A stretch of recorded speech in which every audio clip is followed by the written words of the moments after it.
Assalamualaikum warahmatullahi wabarakatuh. Perkenalkan, nama saya Bajrina Putri Pojani dari kelas 2N Manajemen.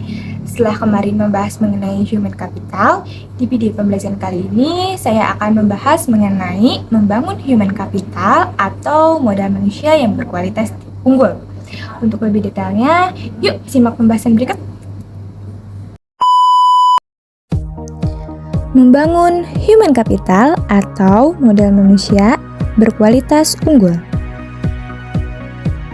Dalam pertemuan sekarang, materi yang akan dibahas yaitu diantaranya yang pertama ada human capital dan manajemen, yang kedua ada human capital dan manajemen SDM, dan yang ketiga ada human capital dan investasi pembangunan SDM.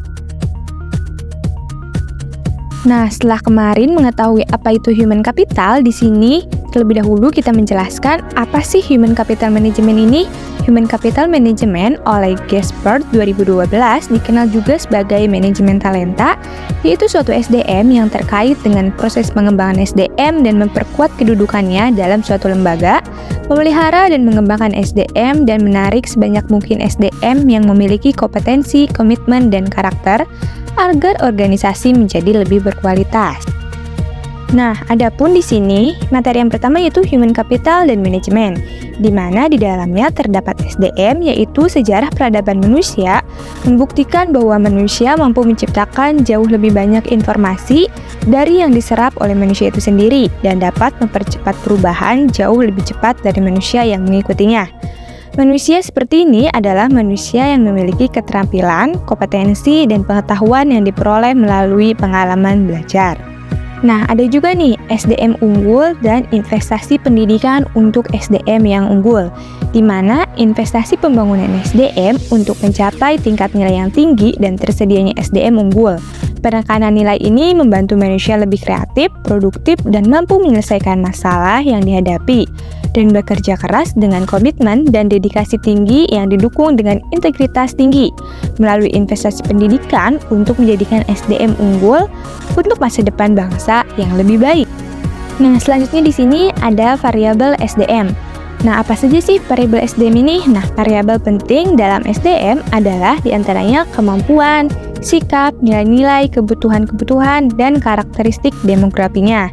Variabel tersebut menurut Gomez 2003 dipengaruhi oleh lingkungan seperti norma dan nilai-nilai masyarakat, tinggi pendidikan, dan peluang yang tersedia.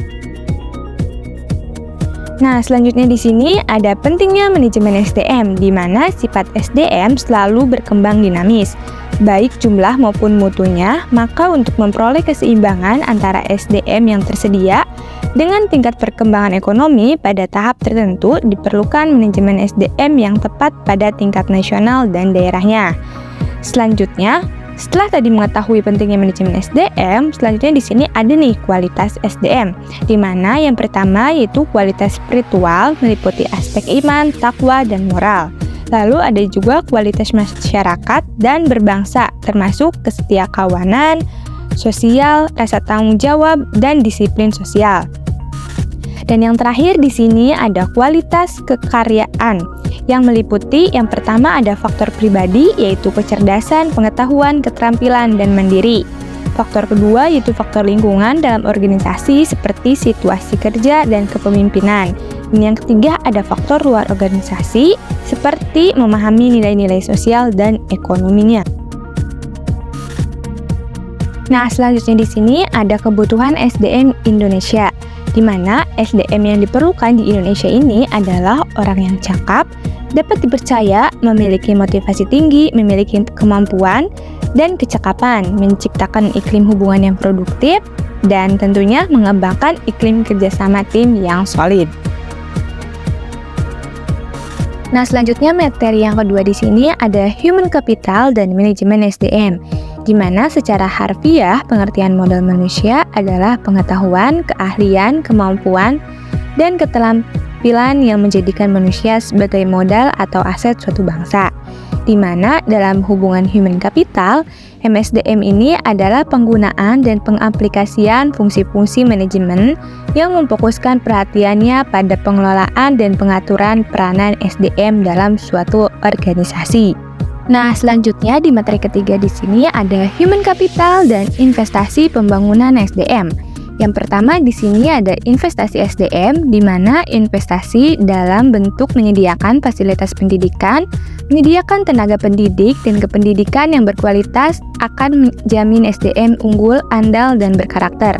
Yang kedua ada standar kualitas, yaitu di mana kualitas produktivitas memenuhi standar apabila SDM mendapatkan pengalaman belajar dan latihan yang cukup untuk penguasaan ilmu pengetahuan dan keterampilan sesuai bidang peminatnya. Yang ketiga ada penempatan SDM, di mana penempatan orang yang berprestasi dan bereputasi akan memberikan jaminan bahwa pembangunan human capital dalam organisasi pendidikan dapat memenuhi target SDM yang diharapkan. Dan yang terakhir, keempat, ada konsep human capital atau modal manusia, di mana konsep human capital ini berkaitan dengan fakta bahwa pada dasarnya manusia akan menanamkan investasi dalam dirinya melalui pendidikan, pelatihan, dan aktivitas lain yang akan meningkatkan pendapatan mereka di masa depan melalui peningkatan penghasilan seumur hidup. Oke guys, sekian video dari saya. Jangan lupa like, subscribe, dan nyalakan loncengnya untuk video selanjutnya. Dah.